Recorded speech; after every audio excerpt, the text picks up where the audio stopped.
புதியுக சொந்தங்கள் அனைவருக்கும் அன்பான காலை வணக்கங்கள். புத்தம் புதிதாக புத்த இந்த புதன்கிழமை காலை பொழுதில் உங்கள் அனைவரையும் உங்கள் இல்லத்தின் வரவேற்பறைக்கே வந்து சந்திப்பதில் மிக்க மகிழ்ச்சி. இது நேரம் நல்ல நேரம் நிகழ்ச்சி.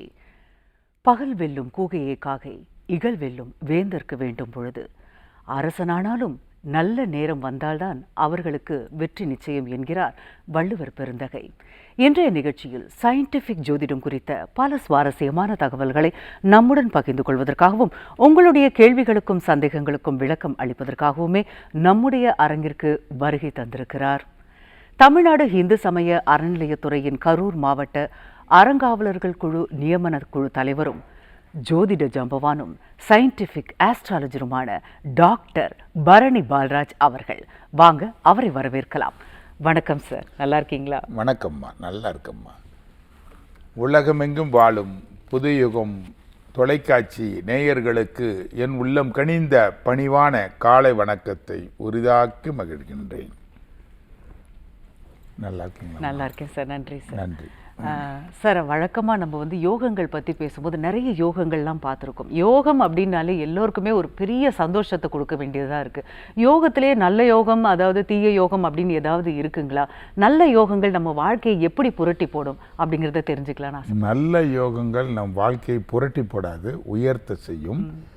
அரசனானாலும் யோகங்களும் காலங்களும் நேரங்களும் சரியாக இருந்தால் தான் அந்த அரியணை ஏறி கொடு வர முடியுன்ற நீங்கள் சொன்ன மாதிரி கருத்தில் வள்ளுவ பெருந்தகை சொன்ன மாதிரி ஒரு ஜாதகத்திலம்மா யோகம் என்றாலே ஒரு ப்ளஸ்ஸு அண்ட் மைனஸ் ரெண்டு டீம் இருக்குமா. எப்படி நல்லவர்கள் தீயவர்கள் மனிதர்களில் இருக்கிற மாதிரி எல்லாரும் பார்க்க ஒரே மாதிரி தான் இருப்பாங்க.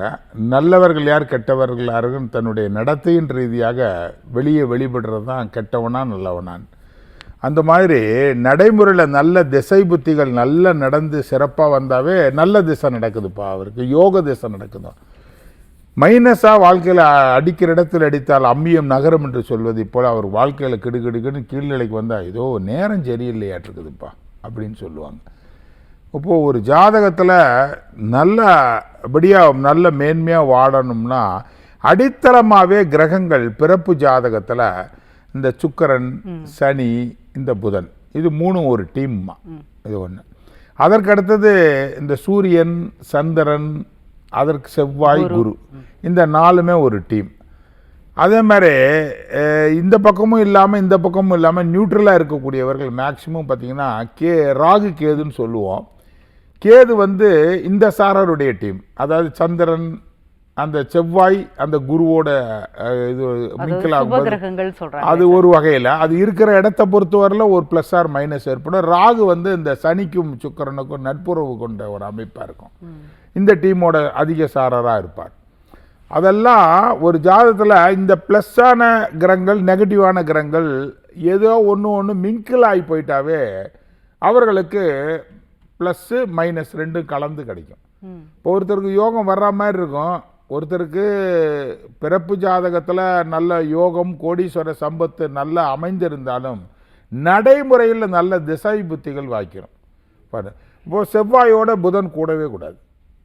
அது என்ன பண்ணும் அப்படின்னா பொருளாதாரத்தை ஒரு வகையில் கொடுத்துருந்தாலும் அவங்களுக்கு மன ரீதியான குழப்பத்தையும் ஒரு டிப்ரெஷனையும் மனத்தாங்கலையும் மனக்குன்றி வாழ்க்கை வாழக்கூடிய தன்மையை அவர்களுக்கு இயற்கையாகவே மன ரீதியாக பாதிக்கப்பட்டவர்கள் ஜாதகத்தில் மேக்சிமம் பார்த்திங்கன்னா அந்த அரியர் வைப்பாங்க கல்வி ரீதியாக. அதன் மூலயமா அவங்களுக்கு அரியர் விழுந்துட்டால் மனசு டிப்ரெஷன் ஆகிடுறது.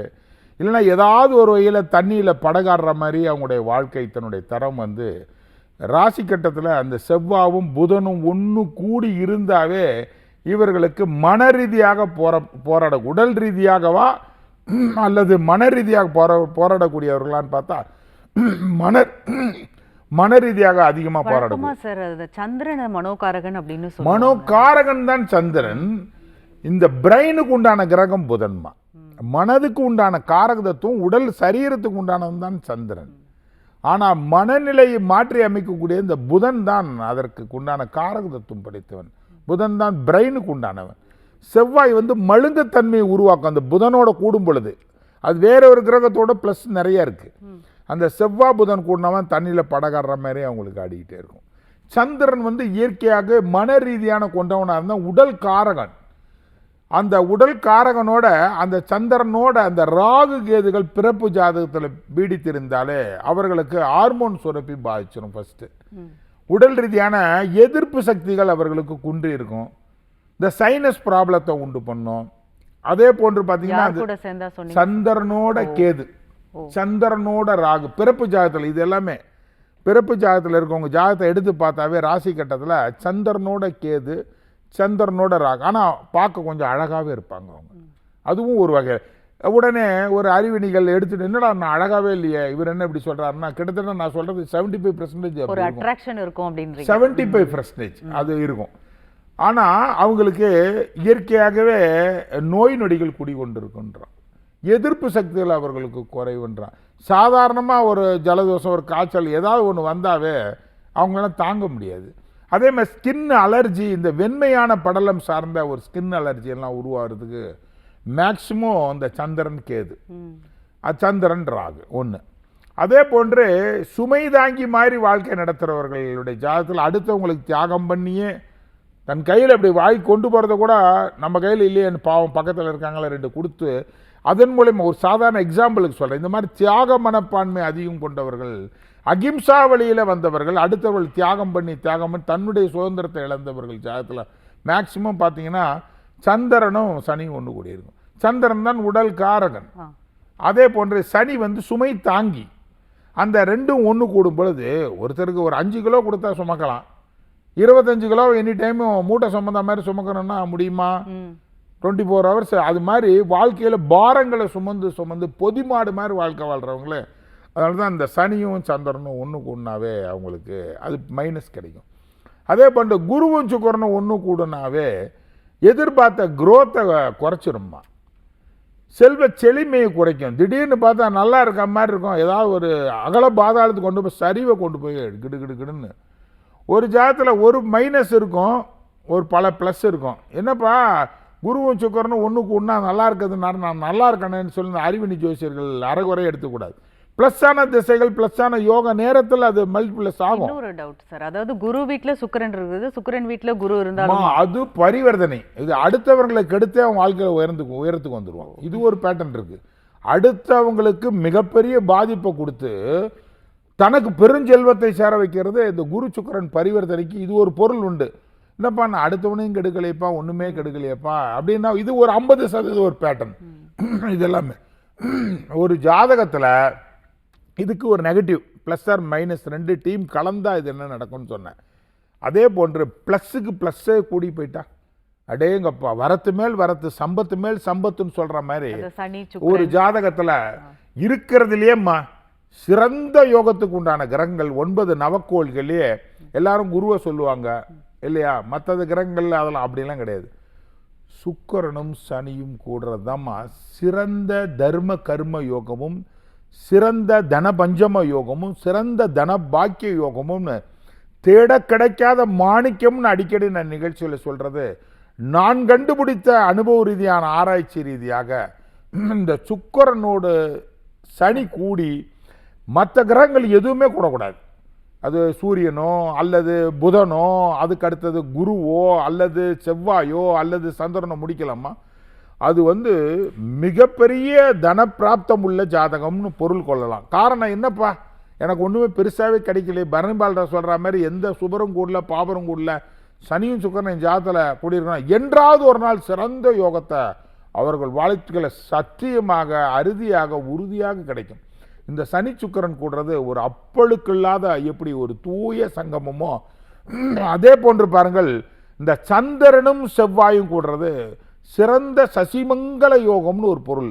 காரணம் சந்திரனும் செவ்வாயும் ஒன்று கூடும்போது மற்ற கேதுவோ ராகுவோ குருவோ அல்லது சுக்கிரனோ சூரியனோ எதுவுமே கூடாமல் அந்த சந்திரனும் செவ்வாயும் கூடும்போது நீங்கள் கேட்டிங்களே அந்த உடல், சந்திரன் உடல் காரகன், அதனோட செவ்வாய் கூடும்போது சிறந்த சசிமங்கல யோகத்தில் அதனுடைய பொருள் என்னன்னா உடம்பை ஃபிட்டாகவே வச்சுருப்பாங்க. 24 மணி நேரம் 24 ஹவர்ஸில் கிட்டத்தட்ட ஒரு 5 மணி நேரம் எக்ஸசைஸுக்கு உடல் ஆரோக்கியத்தை உடலை மெயின்டைன் பண்ணுறதுக்காகவே அவங்க அக்கறையை செலுத்தி அவங்க உடம்பை ஃபுட்டு வந்து கரெக்டாக சாப்பிட்றது, எக்ஸசைஸ் பண்ணுறது. நிறைய பேரை பார்ப்பீங்க, என்ன மேடம் நீங்கள் என்ன 60 வயசாகி ரொம்ப இளமையாக இருப்பீங்க அப்படின்னு இவங்க கேட்பாங்க. காரணம் அங்கே இளமைக்கெல்லாம் அவர்கள் காரணம் அல்ல, அவங்களோட இயற்கையாகவே அந்த இயற்கையாக அந்த கிரகங்கள் அந்த குணாதிசயங்களை உருவாக்கி 24 மணி நேரம் 24 ஹவர்ஸ் வந்து தன்னுடைய உடம்பை ஃபிட்னஸாக வச்சுக்கணும்னு சொல்லி ஃபிட்னஸுக்கு போகிறது, ஆரோக்கியமாக மெயின்டைன் பண்ணிக்கிறது. இவங்க அல்ல, அந்த கிரகங்கள் அப்படி அமைஞ்சதுனால குண்டா இருக்க ஒரு பொண்ணு ஒரு லேடி பார்த்துட்டு அழகாக இருக்க ஒரு நானும் இது மாதிரி வரணும்னா அவங்களுக்கு அந்த யோகம். உனக்கு தனப்பிராப்த யோகம், சிறந்த கோடீஸ்வர சம்பத்து இருக்கான். அந்த அம்மா உடம்பு ஃபிட்னஸ் சொல்ல, நான் என்னதான் உடம்பு ஃபிட்டாக வச்சிருந்து என்னப்பா பண்ணுறது, நீ தாண்டி வாழ்க்கையில் உயர்ந்துக்கிட்டே இருக்கிற, சரி சொகுசாக இருக்குது, கார் இருக்குது, அது இருக்குது, நீ அழகாக தான் இல்லையே ஒழிய, ஆனால் வாழ்க்கையில் எல்லாமே உனக்கு அழகாக கிடைச்சிருக்கு. நான் அழகாக தான் இருக்கிறேன், எனக்கு எல்லாமே அழகாக கிடைக்கலையே. கண்டிப்பாக சார், அருமையாக சொல்லியிருந்தீங்க. அதுவும் உண்மையான ஒரு விளக்கம் கொடுத்துருந்தீங்க. இன்னொன்று என்னென்னா, அந்த சனியும் சுக்கிரனும் அப்படின்னு ஒன்று கூடியிருந்தால் கண்டிப்பாக அவங்க வந்து லக்கி அப்படின்ற மாதிரி சொன்னீங்க. அது எந்த இடத்துல இருந்தாலும் எப்படி இருந்தாலும் வந்து அவங்க 2 பேரும் ஒன்றா இருந்துட்டா அந்த லக்கு கிடைக்குமா சார்? நிச்சயமாக கிடைக்கும். சனி அது ஒரு ப்ளஸ்ஸும் மைனஸும் கலந்தது இருக்கும். அந்த லக்னத்தை பொறுத்து ஒரு காரணம் இருந்தாலுமே சனி சுக்கிரன் ஒன்று கூடுறது எப்படின்னா, இந்த காலபுருஷ தத்துவத்துக்கு முதல் லக்னம் அடித்தளமே அங்கிருந்து தான் வந்ததுமா, மேச லக்னம் தான். அந்த மேசத்திற்கு 2ஆம் வீட்டு அதிபதி இந்த சுக்கிரன் வந்து தனபாவத்திற்கு சொந்தக்காரனாக வருவார். ஆனால் அந்த 2ஆம் வீடு ரிஷப வீடு, ரிஷப வீட்டிற்கு 9, 10 கூட யாருன்னு கேட்டால் இந்த சனியாக வருவார். அதே போன்ற இன்னொரு வீடு வந்து சுக்கிரனுடைய வீடு துலா மனையாக வரும். அந்த துலா வீட்டிற்கு சுக பஞ்சமாதிபதி, ஒரு சுக கேந்திர பஞ்சம ராஜ பரிபாலனத்துக்கு சொந்தக்காரன் யாருன்னு கேட்டால் சனியே வருவார்.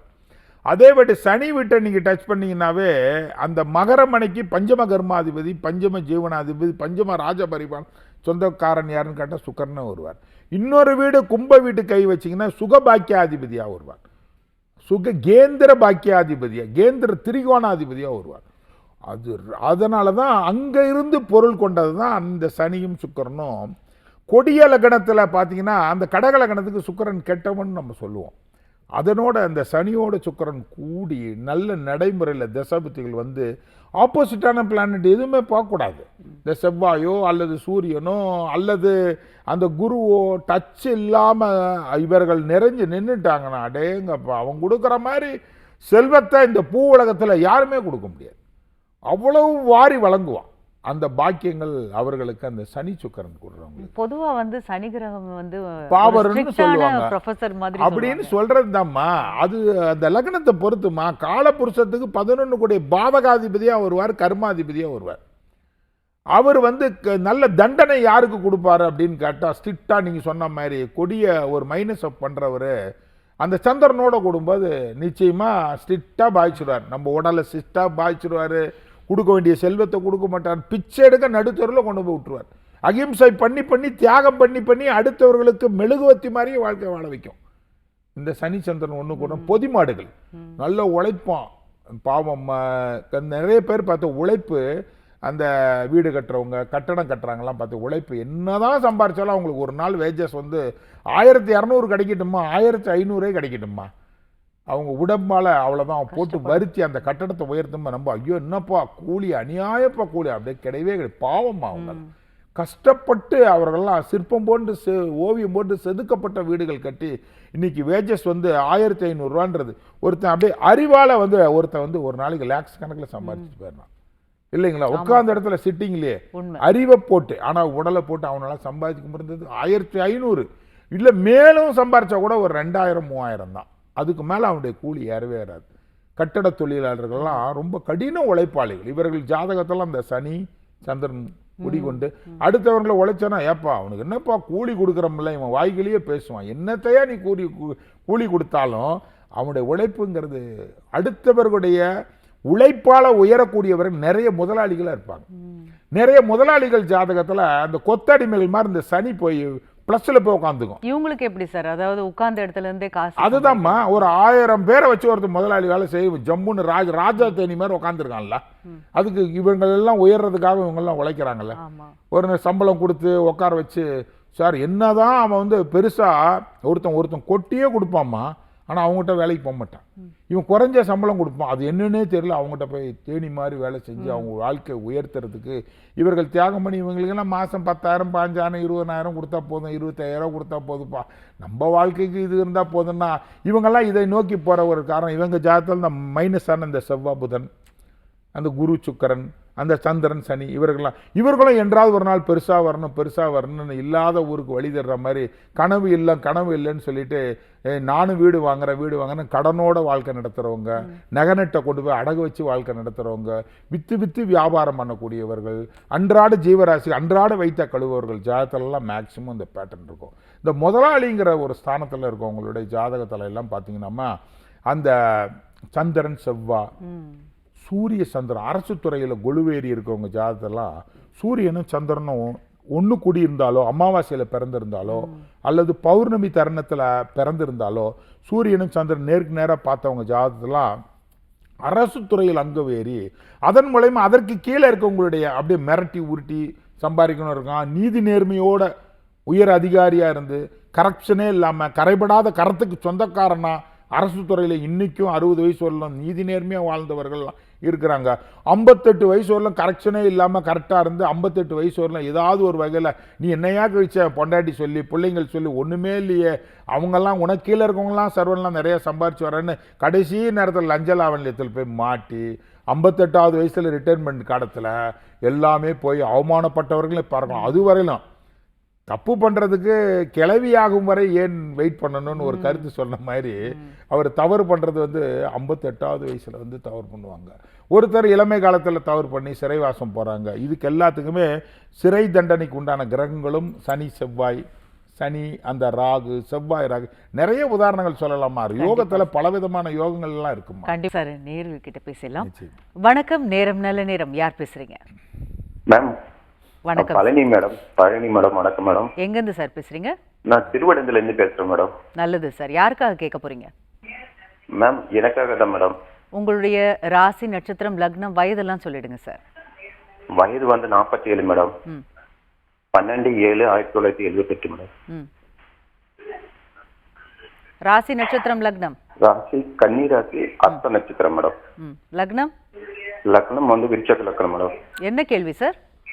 மேம் எனக்கு வேலை கிடைக்க ரொம்ப சிரமமா இருக்கு மேடம். ஓ ரொம்ப பிரச்சனை. ஒரு மாசம் வருத்தப்பட வேண்டாம், நீங்க சார் கிட்ட பேசலாம். ஐயா வணக்கங்க. நீங்க பிறந்தது விருச்சக லக்னம், ராசி கன்னி ராசி, அஸ்த நட்சத்திரம், வருகிற 7.5 சனியினுடைய அதாவது கண்டச்சனி 7ஆம் இடத்துல இருந்து சனியினுடைய தாக்கத்தில் இருக்கிறதுனால அந்த சனியும் சந்திரனும் நேரடியான பார்வையில் இருப்பதனால் உங்களுக்கு பல வேலை கிடைக்கல, கஷ்டமாக இருக்குது, பொருளாதார ரீதியான திண்டாட்டமாக இருக்குதுன்னு சொன்னீங்க.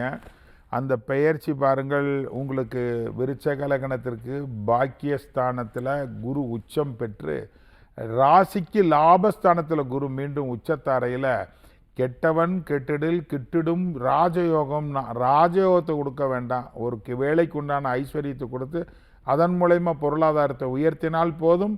வைகாசிக்கு மேலே உங்களுக்கு அந்த பிராப்தம் கட்டாயம் கிட்டும் தம்பி. அழைத்திருக்க மிக்க நன்றி.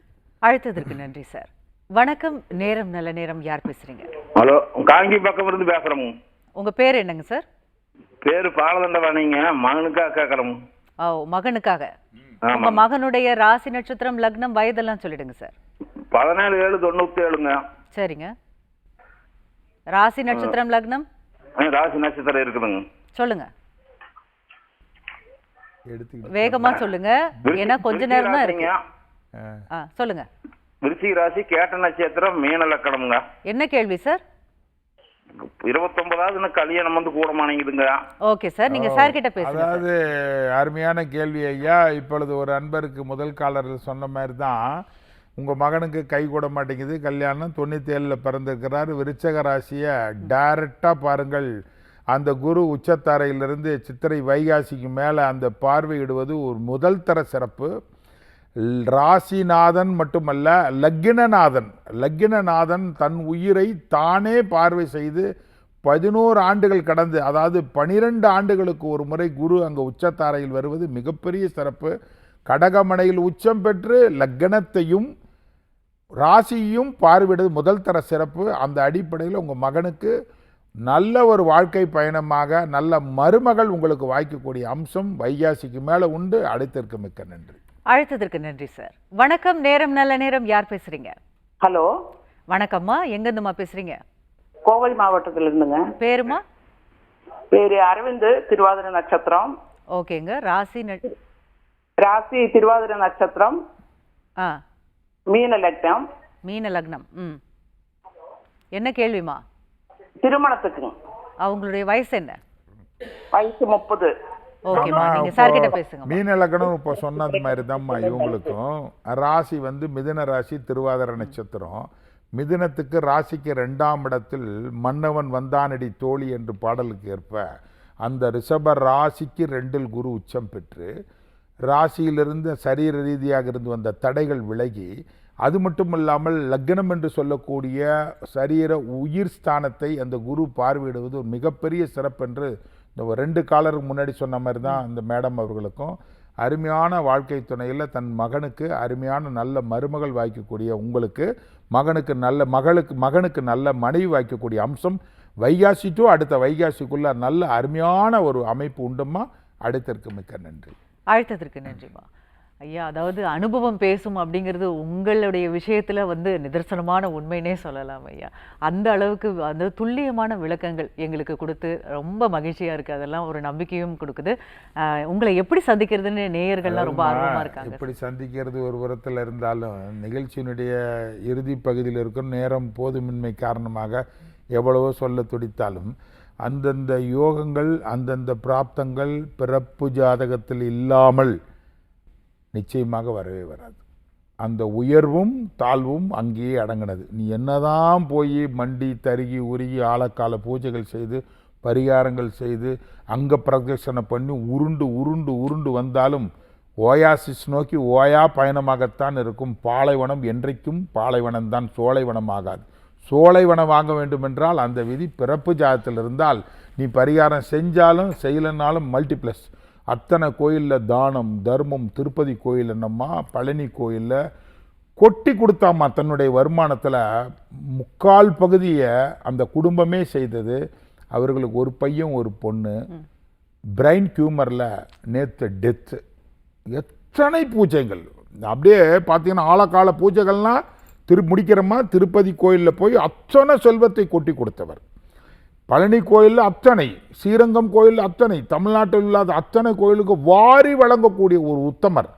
ஆனால் ஏன் அந்த கர்மவினை ஊழ்வினை என்று உறுத்து வந்து ஊட்டுமாம். தீதும் நன்றும் பிறதர அத்தனை தியாகங்கள் அத்தனை தர்மங்கள் பண்ணியும் அந்த குழந்தை நேற்றைய தினம் சிங்கப்பூர்லேருந்து பயனளிக்காமல் இந்தியாவிலேருந்து பார்த்து முடியாமல் கைவிட்டு அங்கே போய் பார்த்துமே பிரைன் டியூமர்னால் ஆப்ரேஷன் பண்ணி சக்ஸஸ் ஆகாமல் நேற்று காலையில் டெத்து. இதுக்கு என்ன சொல்கிறீங்க? அவர் பண்ணாத பூஜைகளா, பண்ணாத தர்மங்களா? பலாயிரம் கோடி செல்வம் இருக்குமா. ஆனால் எதை இழக்கக்கூடாத ஒரே ஒரு செல்வம் ஆண் செல்வம், மழலை செல்வம். பையனுக்கு கல்யாணம் ஆகி 39 வயசாகுது. 2 பையன் ஒரு பொண்ணு பையனுக்கு இருக்குது. பேரம்பேத்தியெல்லாம் உண்டு. ஆனால் தன்னுடைய ஈன்ற கண்ணுக்கு பறி கொடுத்து கதறாரு நேற்று என்னுடைய அலைபேசியில். ஐயா நடந்துருச்சுங்க, நீ சொன்ன மாதிரி ஆகிப்போச்சு அப்படின்னா தலையெழுத்து. மீண்டும் அடுத்த நிகழ்வில் சந்திப்போம். வாய்ப்புக்கு நன்றி கூறி விடைபெறுகிறோம். என்னை சந்திக்க வேண்டும் ஒவ்வொரு வாரம் செவ்வாய் புதன் வியாழன் சென்னை நெற்குன்றத்தில் சந்திக்கலாம். கரூர்லேயும் என்னுடைய அலுவலகம் வெள்ளி சனி ஞாயிறு திங்கள் அங்கேயும் சந்திக்கலாம். என்னுடைய யூடியூப் இதை பார்க்க தவறிய கூட என்னுடைய யூடியூப் ஆஸ்ட்ரோ பரணி பால்டா யூடியூப் இருக்குது. அதில் நிகழ்ச்சியை பார்த்து நிறைய கண்டுகளிக்கலாம். மீண்டும் அடுத்த வாரம் இதே நிகழ்வில் சந்திப்போம். வாய்ப்புக்கு நன்றி கூறி விடைபெறுகிறேன். நன்றி, வணக்கம். புதுயுகத்துடன் இணைந்திருங்கள், மகிழ்ந்திருங்கள். மீண்டும் சந்திப்போம். நன்றி, வணக்கம்.